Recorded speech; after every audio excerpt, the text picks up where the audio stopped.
All right, welcome back, everyone. My name is Dave. I've got Scott Ritter with me again. Scott really needs no introduction. You know who he is. He's been on before. He's one of the most sought after analysts for this conflict in Ukraine and a few other things going on in the world, like China right now, Scott. And welcome back. How are you? I'm doing great, thanks. Yourself? Yeah, doing great, doing great. Just ramping up as we were talking there to nuclear war, World War III, however you want to describe it. Just things don't look good. We got some very interesting developments. Let's start off with the drone incident because I think it's important to talk about this.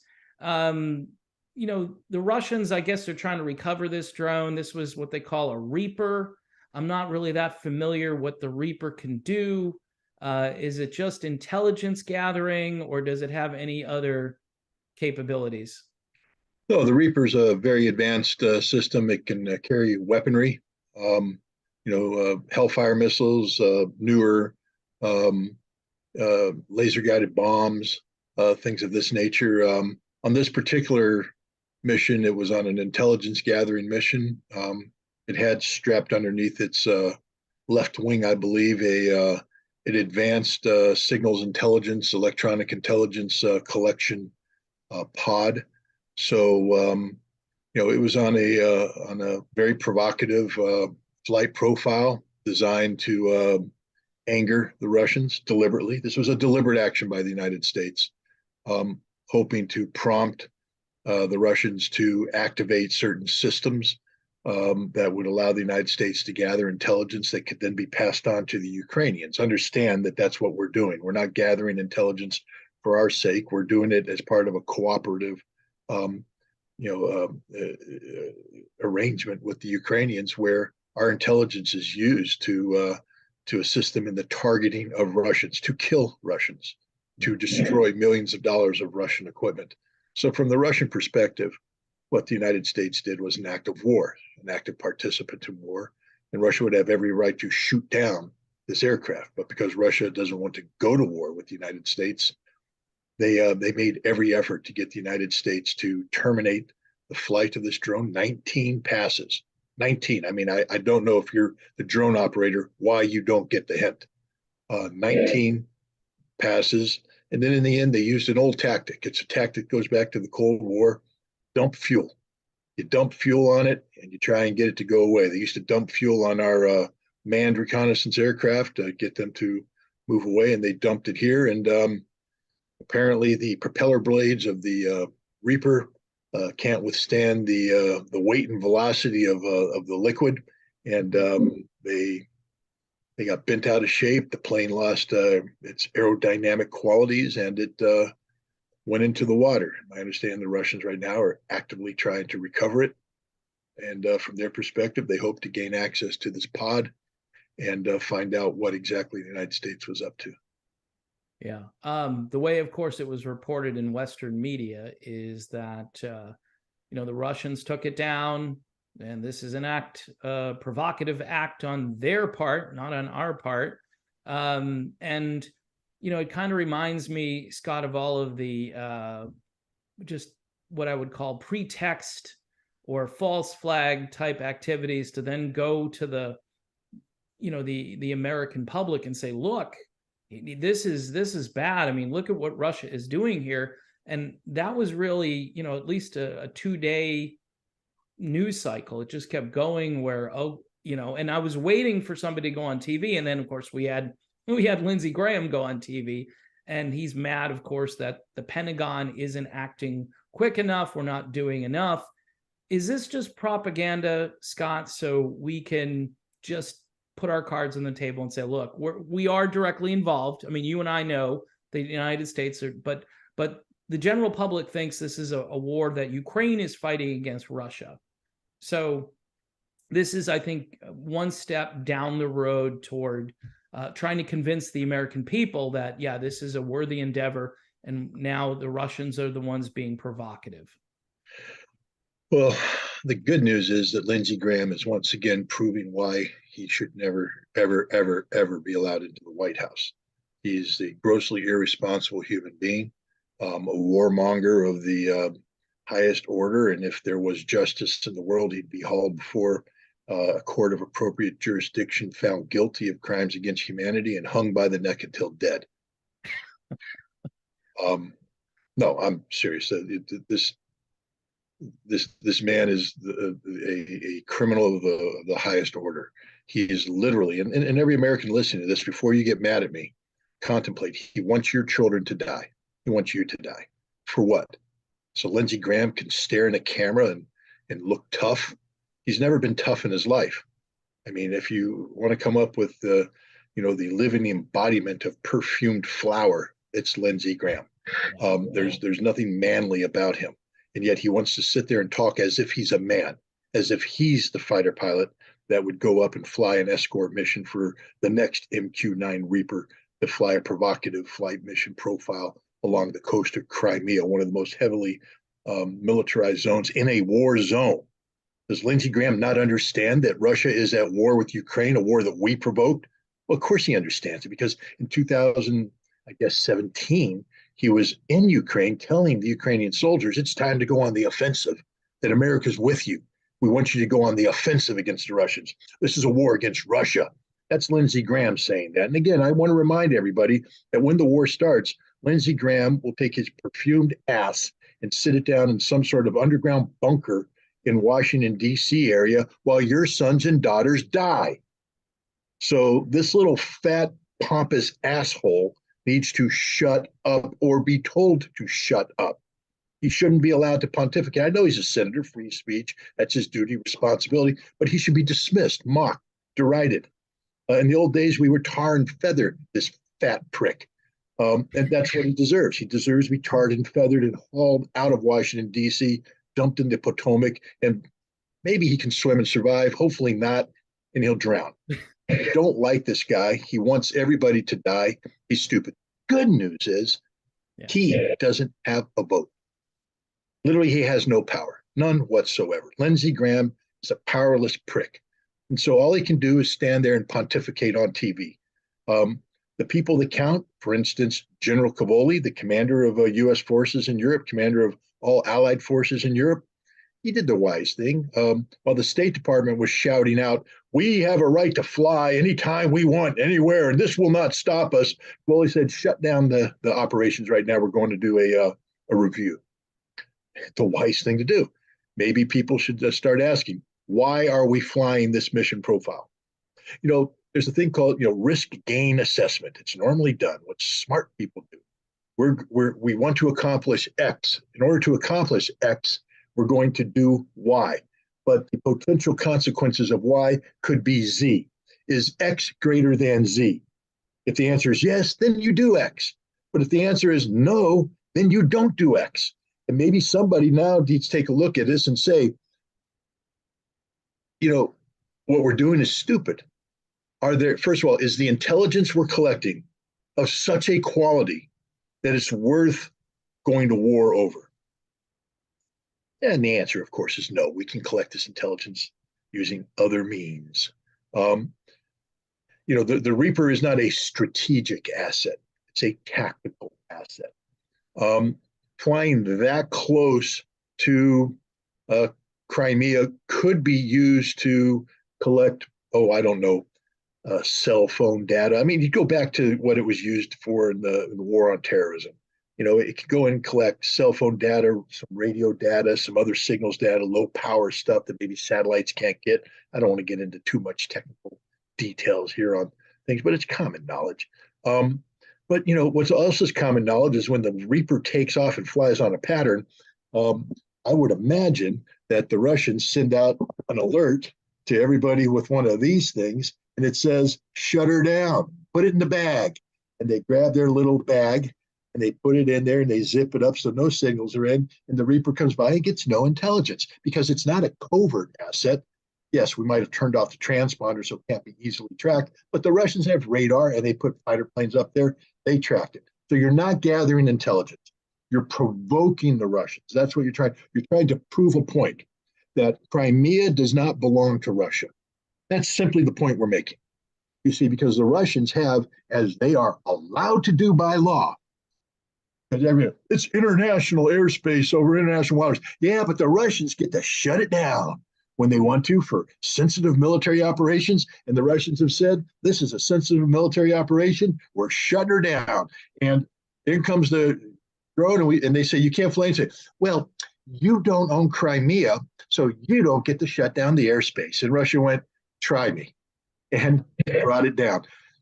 Hopefully, smart people, smarter than Lindsey Graham, recognize this and say, okay, guys, we did it. It cost us $32 million because that's what a Reaper costs, but that doesn't include the pod. There may be some sensitive intelligence compromise here, et cetera. But we're not going to do it again. It's not worth it. You know, the British learned that lesson. If you remember, before this war started, back, I think, in the summer of 2021, the British took a destroyer and decided to take it on a joyride alongside the Crimea coast. And the Russians came out and they shut down the water space, just like they shut down the airspace. And the British said, we don't recognize it because you don't own Crimea. And they sailed through it, and the Russians came out and fired warning shots. And then the Russians just came out and straight up told the British, do it again, we sink the ship. Okay, we're tired of playing games. Do it again, we dare you. We will sink the ship, and any other ship that's there, bring it on. And the British are like, we have freedom of navigation. Fine. Did they send another ship? No. You know what's not going to happen? The U.S. is not going to put a drone through that airspace again. And they're not going to put up a fighter escort because people smarter than Lindsey Graham are doing the cost benefit analysis and saying, this ain't worth it. This juice ain't worth the squeeze. We made our point. We now have a diplomatic talking point that we can throw out there on the table about the Russians' aggressive actions and all that. But it cost us $32 million, and we're not going to pay that price. We're definitely not going to put up a couple of aircraft to escort it that will be shot down in a second. The second the Russians come in and start bumping them out of the way, what are you going to do? Shoot at the Russians? You know, the whole forte of the American air power is long-range engagement. So if you're sitting there off the coast of Crimea, you ain't long range. You are right in their death trap. So literally, the pilots that go up to escort are signing a death sentence. And Lindsey Graham wants this. I want the wives of the pilots or the husbands of the pilots who could be flying that mission to think carefully about what Lindsey Graham's doing. He wants your loved ones to die. For what? So that pompous, perfumed prick can sit there and pontificate on national TV as if he's some sort of tough guy. He's not. He's not. Yeah. Well said. Speaking of death and destruction, Scott, the U.S. apparently has taken a account of how many Ukrainian soldiers have died so far in this conflict, and they estimate, according to Politico, that over 100,000 soldiers have died. And I don't know if that number is low or if it's high, but I don't know why they're putting out this information. Are they trying to say that they're willing to kill as many people as possible to, the last Ukrainian? Are they trying to tell you that, hey, that we're well on the way to the, fighting until the last Ukrainian? This is just not a good headline to put out. It doesn't look good for humanitarian reasons, because people think to themselves, wow, that's a lot of soldiers. Maybe they're not doing so well. Is it worse than this, Scott? Are we just getting the tip of the iceberg, or do you think this number is fairly accurate? First of all, the number is grossly inaccurate. We know that General Zaluzhny reported to the Americans earlier this year that the actual death count was almost 250,000, 250 some odd thousand. And when you tap on to it, 83,000 missing, and rectify that most of those missing are dead, we're up over 320,000. I think that's a number I threw out to you a little while ago. Pretty much right on the head, because I ain't stupid. Right. You can say what you want about me, but when it comes to war and grinding the numbers, I'm smarter than just about every other asshole out there. I'm just tired of people, up there throwing shit out there. 320,000 is a good number. It's a horrible number, but it's a solid number. It's a number that's based upon really good analytics of what's going on the battlefield, the amount of artillery, the amount of destruction, the tactics used by both sides. So yeah, well, I have to read the political article. I haven't, so I can't sit here and tell you what spin they're trying to put on it. Are they trying to lowball it, saying it's only 100,000, or are they trying to, because the fact of the matter is, I mean, Politico is supposed to be a reputable journalistic outlet. So for them to put out 100,000 number and not sit there and say, horse shit, you were told by the Ukrainians it's 250,000 plus 83,000 missing. Why are you lowballing this? What is the purpose of the U.S. government coming in with a lowball number when you, if I believe you said the source was Lloyd Austin, Lloyd Austin, you were briefed by Zaluzhny. You're a lying sack of shit. That should be the article, the headline of the political article. Lloyd Austin is a lying sack of shit, trying to lowball the number to somehow make this war more attractive to the American people. The reality is 320,000 Ukrainians lost their lives because of Lloyd fucking Austin. Remember Lloyd Austin, you fucking asshole, who came back in May of last year and stood there and said, we want to bring pain to Russia. That's the purpose. We want this to hurt. Well, the only people hurting are the Ukrainians. It's your fault. I'm swearing a lot. But it just angers me. I mean, what in God's name goes through the minds of these people as they start throwing around numbers as if it's some more sort of, academic exercise? These are human lives. Now, for every Nazi life in there, I don't cry.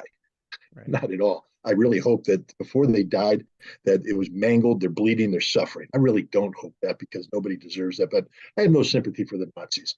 But for the average Ukrainian soldier out there who comprises the majority of the numbers out there, they didn't deserve this. They didn't ask for this. This is a war that could have been ended. And I remind everybody listening, the Russians wanted this war over on 1 April. The Russians never wanted this war. They tried everything possible to prevent this war. Remember Minsk Accords? It wasn't Putin that sit there in the background saying, which is a sham. We're using this as a sham to build up. Putin was actively trying to make this thing work up until the very end. It was the Ukrainians, Poroshenko, then Zelensky. It was Merkel. It was Hollande, and then Macron. These are the guys that lied to the world, and they were all backed up by the biggest liars of them all, and that's the United States of America, who was running the whole show. We made this war happen. When the Russians, having engaged in a conflict, sought the shortest possible, time of combat to get to the negotiating table. That was all they were doing in phase one, trying to get the Ukrainians to the negotiating table. They did. They had 3 meetings in early March. Then they got them to Istanbul 1 April. There was a peace treaty ready to be signed. A peace treaty ready to be signed. Really shut it down. Yeah. Lloyd Austin. Okay, so another person, Lindsey Graham, will go to court, be found guilty, and hung by the neck until dead. Lloyd Austin should be right on the gallows next to him, along with Jake Sullivan, Joe Biden. I can't say Joe Biden. I don't mean any harm to the President of the United States. None whatsoever. So Secret Service listening in, purely an academic exercise going through in my mind, but I'm not threatening the President of the United States. Once he stops being President of the United States, if he can be hauled before a court of proper jurisdiction, found guilty of committing crimes against humanity, he should be given the appropriate justice. But while he's serving as the president, he needs to be protected in every way, shape, or form. There. Now we've prevented ourselves from committing felonies on here. But no, these people are horrible human beings who have gone down a road that they failed. I mean, people need to understand there's not one aspect of American policy towards Ukraine that has succeeded. Not one. Angus King, the asshole from Maine, a pompous independent who claims to be Mr. I'm so pragmatic, I'm so wise. You're a dick. You're the guy that was out there selling sanctions as if they were some sort of golden fucking ticket. Sanction them, sanction them, sanction them. Well, you had to call people before them and say, why aren't sanctions working? Well, they're not working because the Russians are smarter than you, Angus King. You're just a dipshit from Maine. You don't know jack shit about anything. You don't know anything about the Russian economy, because if you did, you wouldn't have tried this. But you tried it and you failed. Every aspect of it has failed. It is hurting us and it's destroying our allies. Yeah, Angus King. So we got Lloyd Austin, who claims he wants to use this conflict to hurt Russia. All he's done is destroy Ukraine. And you got Angus King, who wants to have sanctions to hurt Russia, but all he's done is destroy our economy. Not one aspect of this has worked. And if you remember, Joe fucking Biden in Geneva in June 2021, coming out and then impromptu press conference. I tried to warn Putin, don't get near the Chinese. The Chinese are, they're not worth. They're coming after you, man. They're your enemy. The Chinese are worthless. And when the Chinese, talked about maybe a potential peace plan, what did we say? China has no credibility or none whatsoever. Hey, fuck off, guys. You know what the Chinese just did? The Chinese sat down with the Saudis and the Iranians, who we've been trying to bring together in war, and they negotiated a peace deal. Yeah. Wow. Big time peace deal that when you think about it in the larger context of both Iran and Saudi Arabia seeking to join BRICS, BRICS, that non-G7 economic forum, owning the world right now. Yeah, they're going there, working together, bringing all that oil economy over here, joining the Russians, who have a big oil economy. They're going to dominate the oil market. So the United States and Europe run around saying you're going to put a price cap on Russian oil. Fuck off. The international oil producing community just told you to pound sand. And you know who else is part of that too? Venezuela. They ain't playing the game either. We just fucked ourselves. That's what we do. So the Chinese did that. You know what the Chinese are getting ready to do? Remember when we said they have no credibility on Ukraine? They're getting ready to actually negotiate a peace deal between Russia and Ukraine. Now, I don't know if it's going to succeed. It's a tall order. But the fact that Xi Jinping is flying to Moscow to meet, to do this. If you know anything about diplomats, and there's another thing I know, I'll tell you, I can count up dead people. I know how diplomacy works because I've been there and done it on both counts. Yeah. Senior national heads of state don't fly to foreign capitals for hypothetical meetings. They fly to foreign capitals because all the diplomats underneath them have been talking for weeks and months to come up with an agreed upon proposal. So if Xi Jinping is coming to Moscow to talk about the potential of a discussion with Zelensky about a peace plan to bring it into this conflict, it's because Russia has agreed in principle to some basic terms. And so there is a peace plan on the table, ladies and gentlemen. There is one. Now, the Russians don't work like we do in the United States, where they leak everything to the fucking New York Times so that it can be talked about before it happens. No, they actually carry out good diplomacy, where they sit down confidentially, put it out so they can meet with Zelensky without, Xi meets with Zelensky without any pressure being put on. There is a real serious peace plan in the works. Whether Zelensky will be able to do it, whether the United States and Europe will be able to let him do it, that's another question. The Chinese and the Russians are doing something we are incapable of doing, thinking about bringing an early end to this war. Now we come back to the original premise of your question. It has killed more than 100,000 Ukrainians, closer to 320,000 Ukrainians. And if this war continues, that number will end up being over 500,000 Ukrainian dead. Yeah. So people, please pray for the success of the Chinese peace plan. Yeah, and what people are saying about all this, Scott, both on the left and the right, which is real interesting to watch. The left, like I've talked about before, they have this issue with Russia, people on the right, same issue with China. So now the fact that Russia and China are getting together, this is like the perfect storm of neoliberalism, neoconservatism coming together for this common cause, right? Of watching this happen and not having any control over it. This is what's driving all of these so-called government officials and people in the military. They can't control this.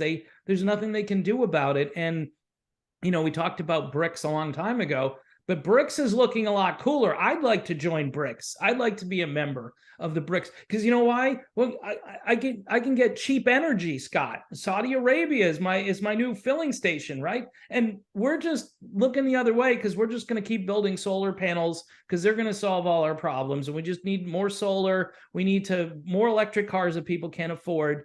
And by the way, more bank failures while we're at it, So we've got a lot of things going for us here in the United States, Scott, and everybody's just looking the other way. And I think the question I had for you, which again I went off on a tangent, is what would motivate, other than maybe some sort of childhood problem for Lindsey Graham? I almost call him Lindsey Buckingham. Shows you that my mind is somewhere else. But what is Fleetwood Mac is a good group. Yeah, they are. And it's more interesting than Lindsey Graham. That's for sure. I mean, you want to don't stop thinking about tomorrow. You should actually, because we might not be here tomorrow pretty soon.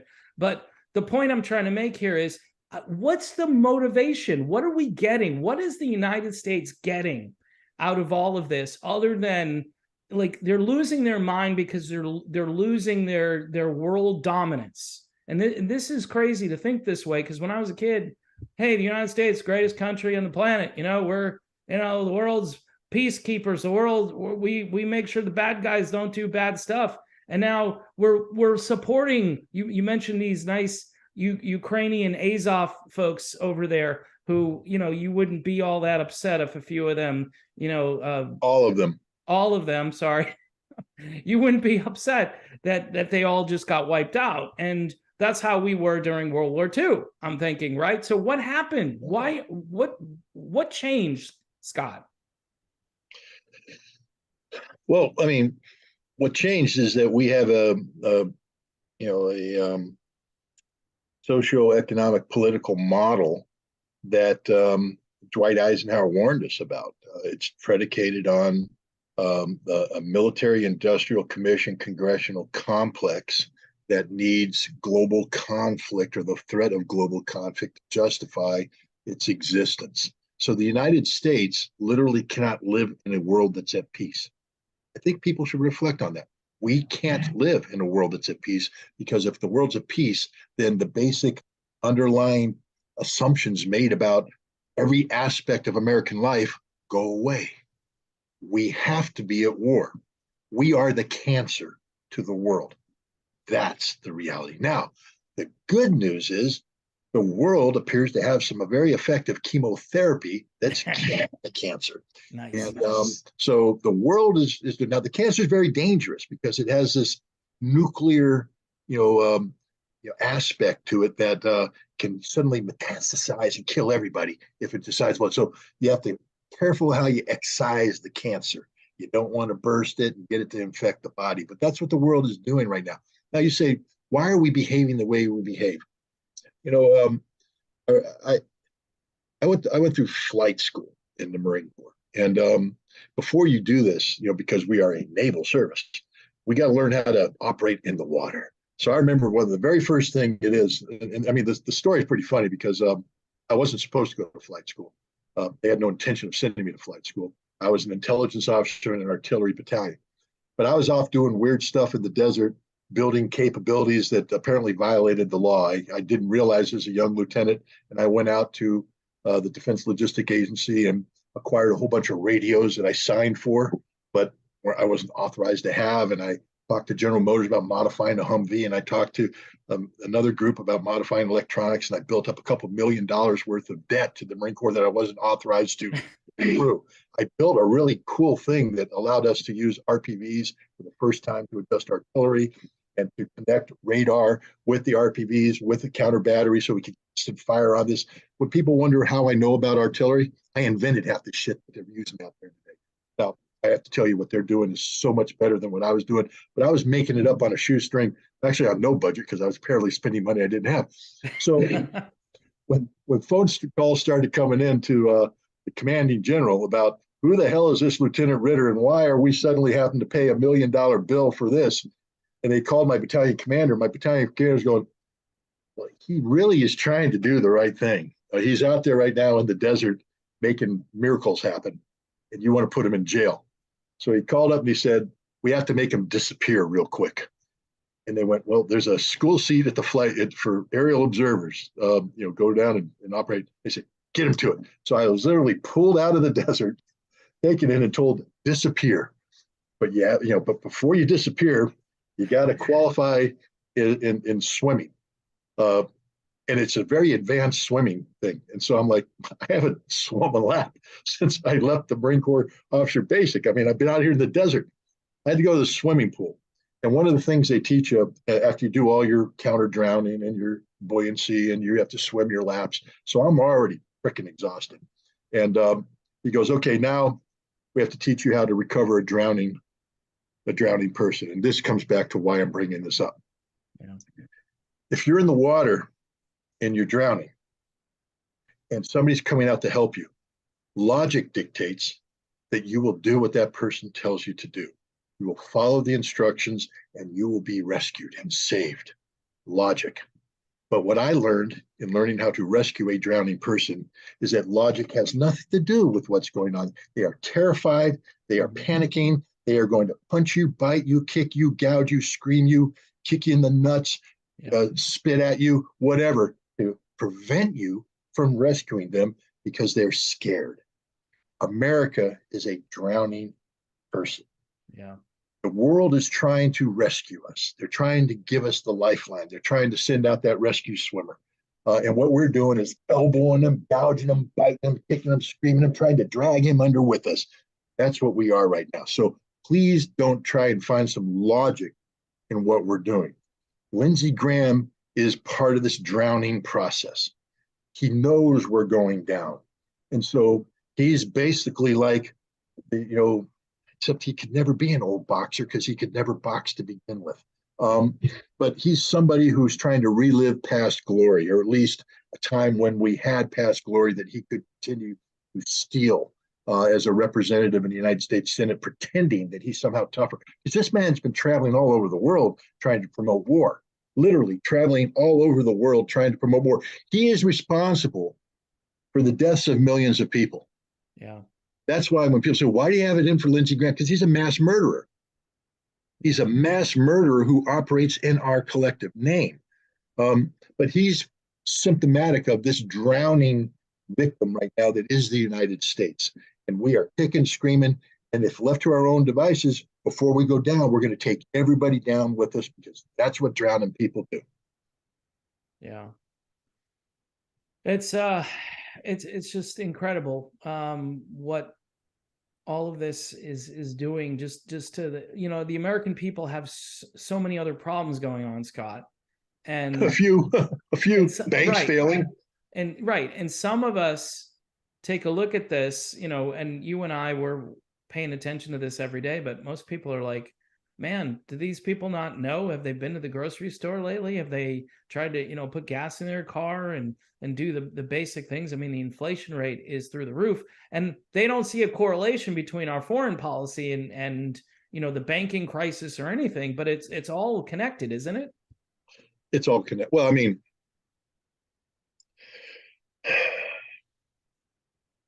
it's connected in terms of everything that's causing us to fail is based upon greed and arrogance. I mean, that's literally, e pluribus unum, from many one.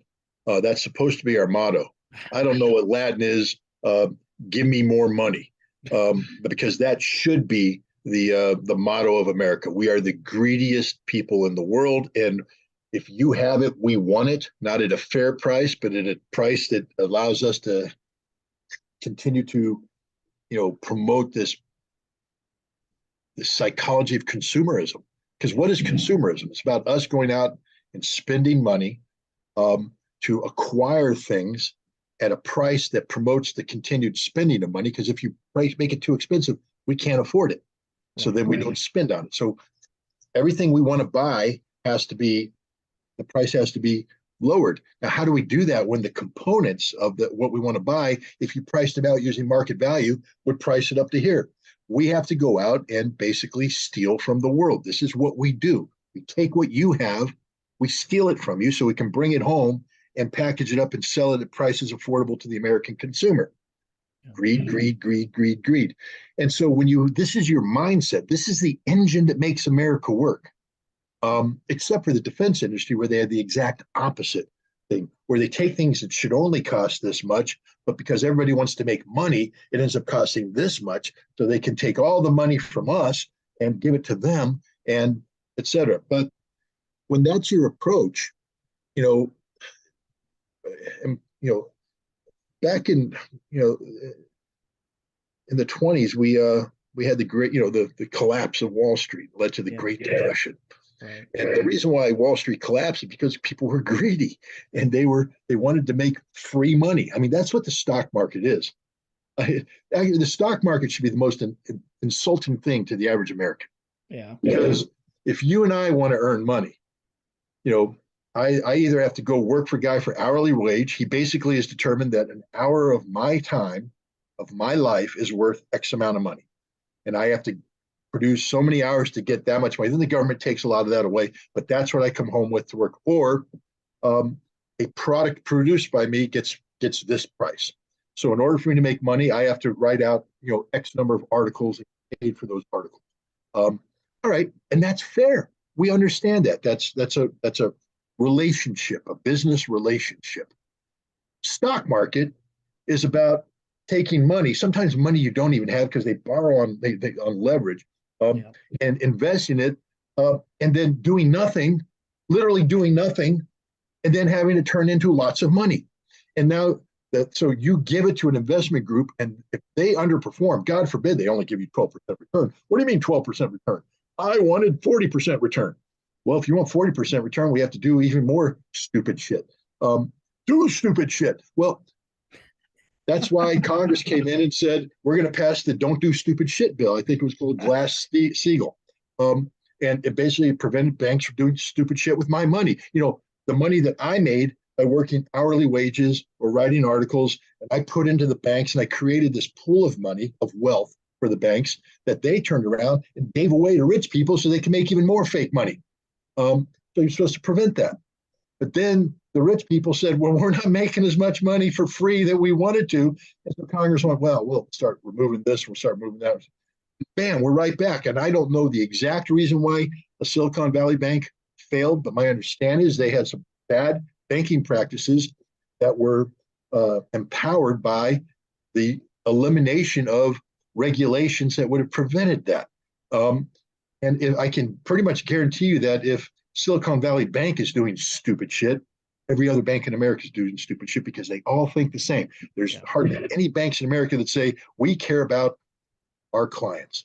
The average working man and woman who slaves away on an hourly wage and then gives us and trusts us to secure their money, and we pay them fractions of a percentage on it because we're greedy shits, and yet we'll loan it out at higher percentage rates to people who don't have the ability to guarantee that that they have assets that offset any potential losses, because we all are about free money, and the bank is making free money too. Oh, we also make free money by, thank you for giving us your money. Now, if you want to go to the ATM and get the money out, we're going to charge you for that. We're going to charge you for this. We're going to charge you services so that the paltry little percentages that we pay you in interest rates evaporate, and service fees, et cetera. So you give us money and you lose money. The Americans lose money by putting it in banks. That's just the guarantee. Yeah. We lose money by putting it in banks, but they make money by taking our money and giving it away people so they can make free money on the stock market. But now they've been called out. And you know whose banks aren't failing because of this shit? Russia. Yeah. Because one of the reasons why is they're no longer plugged into this insanity. Right. They unplugged, and Russia's sitting there going, all right, we're sort of our own little closed circle of banks. We're doing okay. Ruble's fine. Good. Yep. Yeah. I mean, the Russians aren't making the massive profits that everybody else is, because that's just not how the world works, ladies and gentlemen. I just want to tell you, when you're in Wall Street, it's not fucking reality what you do. Yeah. It's not at all. You do nothing. You literally do nothing. I get up early in the morning. What? Look at a fucking computer screen. When was the last time you did work, produced something? You sit there and you look at a computer screen, you make phone calls, you yell at people so that other people can yell at people, so the banks give away money so money can be made for free, fake money. And then you enrich yourself, and then once every couple of years you go out and you buy that new Lamborghini, Porsche, whatever you want. You have a house in the Hamptons. You didn't earn any of that. You stole it from us. And now you collapsed, and I guess we're going to have to bail them out again. Yeah. But yeah, Russia's not going through that. Yeah, no, I mean, they just made a deal with Cuba. Cuba is now accepting the Russian payment system, according to a headline I read this morning. So that's quite. Maybe we should. Maybe the average American citizen buy into the mirror system, because you know what? Money will be in a bank that isn't going to collapse overnight. Well, we got MasterCard, we got Visa, we got this. None of that shit works when your bank doesn't have any money. Yeah. Hey, Silicon Valley Bank guys, pull out your Silicon Valley issued MasterCard or Visa card and try and go and take some money out. Oh, you can't, because the bank failed. Yeah. You know what? Cuba's going to have that little mirror card. They'll be able to run around and go, Hey, how many pesos? I don't know what the Cuban thing is. Pesos, yeah. I don't want to insult anybody by showing my ignorance, but I want to take out some pesos, or better yet, rubles. Because remember when it used to be, I want to take out pesos, or better yet, dollars. Yeah. Well, now it's rubles because the ruble is a stable currency. The dollar is an unstable currency tied to an unstable system with unstable banking. Yeah, and unstable people. You might want to add that to it too. Well, people watching this show might say Scott Ritter is the epitome of unstable people, given the fact that I've been going off on it. But yeah. anyways, it is what it is. All right, one more question before I let you go. Is the battle for Bakhmut, is that going to be the key battle, you think, to make this conflict either go one way or the other? Because I'm hearing a lot in the news that things are really bad as far as the Ukrainians go there, and Russia they're getting ready to really ramp up, and it's springtime, just about springtime, and that I think that was your prediction early on, that this kind of thing was going to happen. So where are we there? And then I'll let you go because I know you've got another interview to do shortly. Well, if you look at, for instance, there's always a danger in using historical references so to visualize, because it's never perfect. But let me give you two examples. If you were a student of the American Civil War, on 4 July 1863, would you have a good feeling that the corner had been turned? And the answer is yes. Yeah. Battle of Gettysburg is concluded. The Army of the Potomac is victorious over the Army of Northern Virginia. And anybody with a military math mind would say that the Union has the capacity to replenish losses. The Confederacy can't replenish losses. And now it's inevitable what's going to happen. And what's going to happen is Grant versus Lee, 1864, and the series of battles that the Confederacy, theoretically won the battle, but lost the war because they lost troops they can't replace, and you end up in Appomattox, the war over. We can also use the Eastern Front. We can talk about July 1943 and the Battle of Kursk, where the Germans threw everything they had into this offensive. It didn't work. Now the battle ended, and anybody who sits there with military math goes, the Germans no longer have the capacity to build up forces capable of withstanding the Soviets. The Soviets, on the other hand, have the capacity to build up forces that are capable of swamping the Germans. This will be over. Bakhmut, I believe, is going to be that kind of battle when history is written. It's one where both sides have put in considerable resources. The Ukrainians are losing. And at some point in time, the Ukrainians are going to break, and it's going to begin the process of collapse that will lead to, if this war continues along the lines that it's the trajectory it's heading, with Ukraine losing sometime end of summer, early fall. The Secretary General of NATO says straight up, they're going to run out of ammunition. They being Ukraine, going to run out of 155 millimeter ammunition sometime this summer. Imagine that, running out of ammunition before you lose the war at the end of summer. I'm pretty confident with my analysis here. Now, the wild card here is China. I can't say that the Chinese have timed this diplomatic offensive to Bakhmut. But I think the Russians would have said, you can't just throw a diplomatic initiative out there irrespective of the realities of what's going on the ground. It has to be timed properly so the other side is willing to concede what needs to be conceded to bring this war to an end, because Ukraine is going to be asked to concede a lot. Crimea, Kherson, Zaporizhia, Donetsk, Lugansk, all of that will be forever Russia, and Ukraine has to sign up on that. Yeah. Ukraine is going to have to agree to withdraw their military from the Russian border 150 kilometers with a demilitarized zone, and that'll be an enforceable zone. That's what demilitarization is called. That's that. Maybe Ukraine gets to say, we get to hold on to our army. That's one of the things they come back with. So demilitarization means 150 kilometers of no military, so you can never again fire an artillery shell that hits soil, but you get to keep your army. I don't know. That's a fine negotiating point. But the other thing they get to keep is access to the Black Sea. Odessa gets to remain in Ukrainian hands. Kharkov gets to remain. Dnipropetrovsk, they have an industrial base, a viable nation state. They're going to lose all that if they don't agree to this, because Russia is going to win at Bakhmut, and a victory at Bakhmut is going to open up not only the reconquest of the totality of Donbass, Donetsk, and Novaya Russia, but the process of pushing the Ukrainians back 150 kilometers. But if the Russians have to physically push you 150 kilometers, that requires them to take Odessa, Dnipropetrovsk, and Kharkov. Those cities will never again be Ukrainian, ever. Russia will expand through the annexation process of referendum, and they will take these countries, which will create permanent instability because the West will say, we can never accept that, and it'll be very difficult to get some sort of resolution. But if Ukraine signs off on accepting what is already here, accepts a peace treaty that keeps Zelensky in power, imagine that, then the West might say, we can support this, and we're going to nip this problem in the bud, and then we can get on to the business of bettering relations, which I think China would play a role in as well. So the Chinese initiative is one that everybody should pray succeeds. And it's timed, I believe, to Bakhmut, because you can't go forward with an initiative like that unless the military situation is such that Zelensky is confronted with the inevitability of defeat. I mean, at the end of the day, when the Chinese put an offer on the table that's somewhat attractive, that requires Russia to hold its nose, because from the Russian perspective, a lot of what I just said stinks to high heaven. Stinks. Letting Zelensky stay in power stinks. Right. Russia will hold their nose and say, okay, we can do that if this thing comes to an end and we preserve our territory and secure our people.